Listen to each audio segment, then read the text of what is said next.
তো বন্ধুরা, আজকে তোমাদের সামনে 3টি গুরুত্বপূর্ণ বিষয় নিয়ে আলোচনা করব, আর সেই বিষয়টা হলো প্রিয় স্বামীদেরকে নিয়ে। তো প্রথম 1 নম্বর হলো তোমাদের স্বামীদেরকে অনেক অনেক ভালোবাসা, দেখবে তোমাদের স্বামীরা দ্বিগুণ ভালোবাসা দেবে, তাই তো? আমি যেমন তোমাকে ভালোবাসি। আর 2 নম্বর হলো স্বামীদের গায়ে কেউ হাত দেবেন না, মানে কোনো স্ত্রী হাত দেবেন না, কারণ স্বামী হচ্ছে ভগবান। স্বামীদের গায়ে হাত দিলে কিন্তু পাপ হবে, তো স্বামীদের গায়ে হাত দেবেন না কেউ। আর 3 নম্বর হচ্ছে, আমি 3 নম্বরটা বলি। তোমাকে কে বলতে বলছে? কে বলতে বলছে? চুপচাপ বসতে পারো না এক জায়গায়? তখন থেকে তুর করে যাচ্ছে, কিছু বলছি না বলে। আমি যেটা বলছি চুপচাপ শুনবে, তো ঠিক আছে।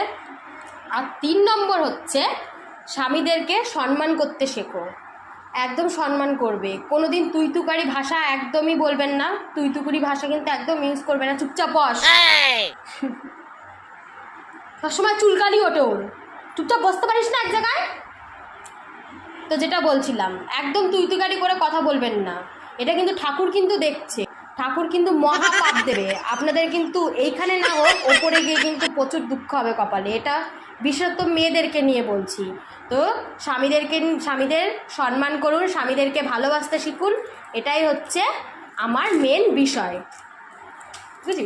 ওই ওই হ্যাঁ, চাপ বসতে পারছে না একটা ভিডিও বানাচ্ছি, তুমি তাও ওরা এখানে ইয়ে করছো, ডিস্টার্ব করছো। শেষ হয়ে গেছে, শেষ হয়ে গেছে, ভালোই লাগে না আমার।